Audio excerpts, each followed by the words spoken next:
আজকে বলবো মেষ রাশি ও লগ্নের 2024 সালের সেপ্টেম্বর মাস কেমন যাবে।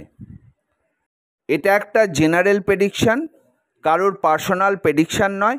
আপনারা যদি নিজের বিষয়ে জানতে চান তাহলে আমার সঙ্গে যোগাযোগ করতে পারেন। ডেসক্রিপশানে আমার হোয়াটসঅ্যাপ নাম্বার বা ফোন নাম্বার দেয়া আছে। প্রথমেই দেখে নিই আপনার শরীর ও স্বাস্থ্য এই সেপ্টেম্বর 2024-এ কেমন থাকবে। লগ্নপতি বসে আছে আপনাদের মিথুন রাশিতে, মানে আপনাদের থার্ড হাউসে। আর থার্ড হাউসটা আমাদের খুব একটা ভালো ঘর নয়, তাই শরীর স্বাস্থ্যের দিকে আপনাদের মোটামুটি ভালো, তবে সেরকম কোনো শরীর স্বাস্থ্যের দিকে অবনতির যোগ নেই। তবে একটা জিনিস, আমাদের মানসিক দিকটা কিন্তু আমাদের শরীর স্বাস্থ্যের মধ্যেই পড়ে। মেন্টাল প্রেশার কিন্তু আপনাদের থাকবে এবং মাথায় কিন্তু একটা সবসময় চিন্তা কিন্তু সবসময় আপনাদের নাড়াচাড়া দেবে। তবে রাস্তাঘাট চলবেন বা পথ চলবেন খুব সাবধানে, বিপদের আশঙ্কা রয়েছে। আপনাদের অর্থ ও ধনভাবের অধিপতি গ্রহ শুক্র, আবার আপনাদের বিবাহিত জীবন আর ব্যবসা এর অধিপতি গ্রহ শুক্র এখন কন্যা রাশিতে বসে 18 সেপ্টেম্বর শুক্র নিজ ঘরে প্রবেশ করবে। নিজ ঘর বলতে তুলা রাশিতে প্রবেশ করবে 18 সেপ্টেম্বর। তাহলে দেখে নেওয়া যাক আপনাদের অর্থ বা ধনভাবের বিষয়টা। গুরুদেব বৃহস্পতি আপনাদের অর্থ ও ধনভাবের ঘরেই বসে আছে বৃষ রাশিতে। তাহলে আপনারা চারিদিক থেকে অর্থ প্রাপ্তি করতে পারবেন, অর্থ প্রাপ্তি আপনাদের হবে। 18 সেপ্টেম্বরের পর অর্থ প্রাপ্তির যোগ আরও বাড়তে দেখা যায় এবং চারিদিক থেকে আপনাদের অর্থ প্রাপ্তি হবে। লটারি থেকেও অর্থ প্রাপ্তি হতে পারে, ফটকা ইনকাম আপনাদের হতে পারে। এবার দেখে নেওয়া যাক আপনাদের বিবাহিত জীবন ও ব্যবসার দিক। শুক্র আপনাদের কন্যা রাশিতে বসে তুলা রাশিতে 18 সেপ্টেম্বর আসছে, তাই 18 সেপ্টেম্বরের আগে যারা বিবাহ করতে চাইছেন বিবাহ না করাই ভালো। আর যারা বিবাহ করতে চাইছেন দেখবেন আপনারা ডেট ফাইনাল করলেন কিন্তু সেই ডেট পিছিয়ে যাওয়ার সম্ভাবনা প্রবল। এবার বিবাহিত জীবন, আপনাদের বন্ডিংয়ের অভাব দেখা যাবে, কিন্তু 18 সেপ্টেম্বরে আপনাদের বন্ডিং ঠিক থাকবে, আপনাদের ঘরের কোণে সুখ অনুভব করবেন। এবার বলি ব্যবসার ক্ষেত্রে 18 সেপ্টেম্বরের আগে পর্যন্ত ব্যবসা ভালো নয় বলতে মার্কেটে টাকা আটকে থাকতে পারে বা কাস্টমারের সঙ্গে মতানৈক্য হতে পারে, কিন্তু 18 সেপ্টেম্বরের পরে ব্যবসা খুব ভালো হবে। ব্যবসায় আর্থিক উন্নতি হবে এবং পাওনা টাকা আদায় হবে। যারা নতুন ব্যবসা করতে চাইছেন 18 সেপ্টেম্বরের পর নতুন ব্যবসা শুরু করতে পারেন, খুব ভালো সময়। যারা কোনো জায়গায় লগ্নি করতে চাইছেন বা শেয়ার মার্কেটে লগ্নি করতে চাইছেন 18 সেপ্টেম্বরের পরে করুন, খুব শুভ সময়। কর্কট রাশি থেকে আপনাদের সুখভাব বা মাতৃভাবকে বিচার করা হয়। দেখে নেওয়া যাক আপনাদের মায়ের শরীর স্বাস্থ্য। আপনাদের মায়ের শরীর স্বাস্থ্য ভালো থাকবে, মায়ের সঙ্গে সুন্দর বন্ডিং থাকবে। মায়ের দিক থেকে কোনো সম্পত্তির মালিকানা আপনারা পেতে পারেন। মায়ের সঙ্গে সুখানুভূতি বা মায়ের সঙ্গে থাকার যে সুখভাব এটা আপনারা অনুভব করতে পারবেন বা পাবেন। একটা কথা জানিয়ে রাখি, জানেন তো, গ্রহের গোচরের এফেক্ট কিন্তু আমাদের জীবনে পড়ে, আর সেই এফেক্ট আমাদের জীবনে পড়ার জন্যই কিন্তু কোনো সময় ভালো যায় আর কোনো সময় খারাপ যায়।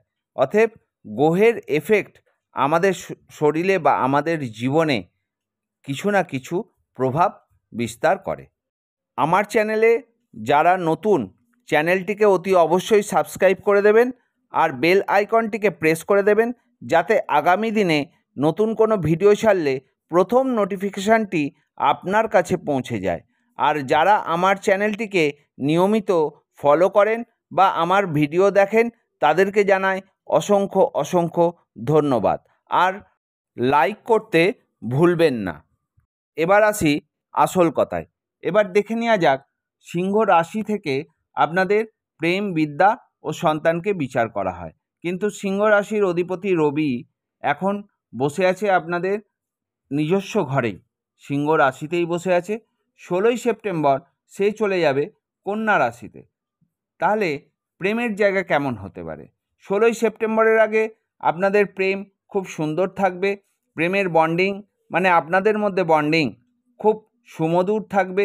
কিন্তু 16ই সেপ্টেম্বরের পরে কিন্তু আপনাদের মধ্যে মতানৈক্য দেখা যায় এবং আপনাদের মধ্যে ছোটোখাটো অশান্তি, মান অভিমানের পালা কিন্তু চলবেই। আর যারা নতুন প্রেম করতে চাইছেন তাদের বলবো 16ই সেপ্টেম্বরের আগে আপনারা নতুন প্রেমে সাকসেস পেতে পারেন। এবার বলি আপনাদের বিদ্যার জায়গা। 16ই সেপ্টেম্বরের আগে বিদ্যার জায়গা খুবই ভালো। যারা নতুন কোনো জায়গায় ভর্তি হতে চাইছেন 16ই সেপ্টেম্বরের আগে ভর্তি হন, অ্যাডমিশান নিন, কোনো অসুবিধা নেই। কিন্তু 16ই সেপ্টেম্বরের পরে যখন ভর্তি হবেন দেখে শুনে বুঝে ভর্তি হবেন, কারণ ভুল হয়ে যাবার সম্ভাবনা দেখা যায়। যারা চাকরির পরীক্ষা দিচ্ছেন চাকরির পরীক্ষাতে সাকসেস পাবেন 16ই সেপ্টেম্বরের আগে। 16ই সেপ্টেম্বরের পরে চাকরির পরীক্ষা দিলে সেটা মনোযোগ সহকারে দিন। আর যারা বিদ্যার্থী তাদের ক্ষেত্রে বলবো 16ই সেপ্টেম্বরের আগে বিদ্যার জায়গাটা খুব ভালো, কিন্তু 16ই সেপ্টেম্বরের পরে পড়ায় মনোযোগ বেশি দিতে হবে। আর উচ্চ বিদ্যার ক্ষেত্রে কিন্তু শুভ।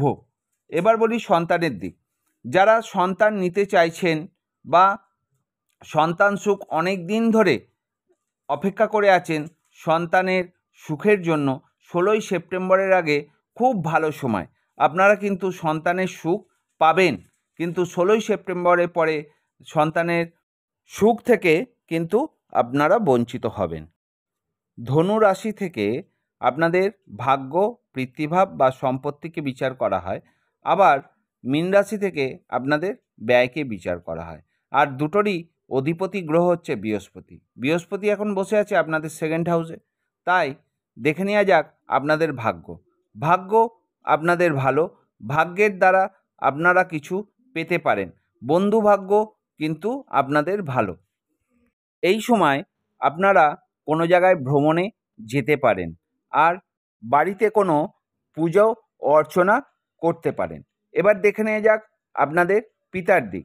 পিতার শরীর স্বাস্থ্য ভালো থাকবে, পিতার সঙ্গে সুন্দর বন্ডিং থাকবে, পিতার সঙ্গে সুমধুর সম্পর্ক থাকবে এবং পিতার দ্বারা বা পিতার দিক থেকে কোনো সম্পত্তি প্রাপ্তি আপনাদের হতে পারে এবং সেই সম্পত্তির মালিকানাও আপনারা পেতে পারেন।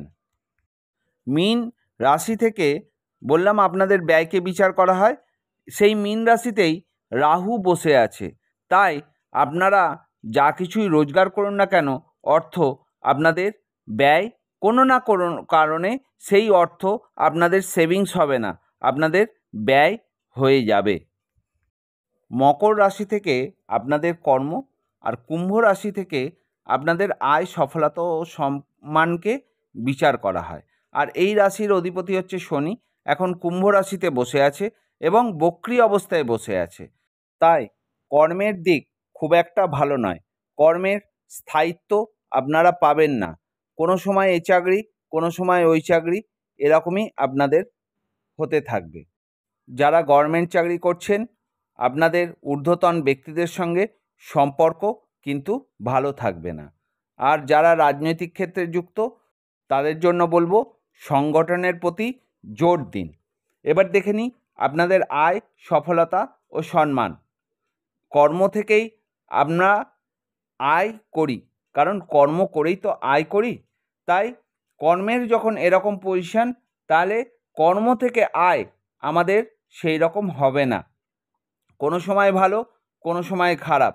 আর শনিদেব যেহেতু বক্রী অবস্থায় আছেন, আপনাদের সফলতা ও সম্মান আপনাদের সেইভাবে বা আপনারা সেইভাবে পাবেন না। তবে একটা জিনিস, অর্থের জায়গায় যেহেতু বৃহস্পতি বসে, অর্থ আপনাদের হাতে আসবে এবং আপনারা কোনো না কোনোভাবে অর্থ রোজগার করতে পারবেন। কিন্তু কর্মের দিক থেকে আয়ের যে হয় সেই আয়টা কিন্তু আপনাদের অনিশ্চিত থেকে যাচ্ছে। এই ছিল মেষ রাশি ও লগ্নের 2024 সালের সেপ্টেম্বর মাসের রাশিফল। ভালো লাগলে অতি অবশ্যই চ্যানেলটিকে সাবস্ক্রাইব করে দেবেন আর বেল আইকনটিকে প্রেস করে দেবেন। আর সবশেষে বলি, ভালো থাকবেন, সুস্থ থাকবেন, সাবধানে থাকবেন।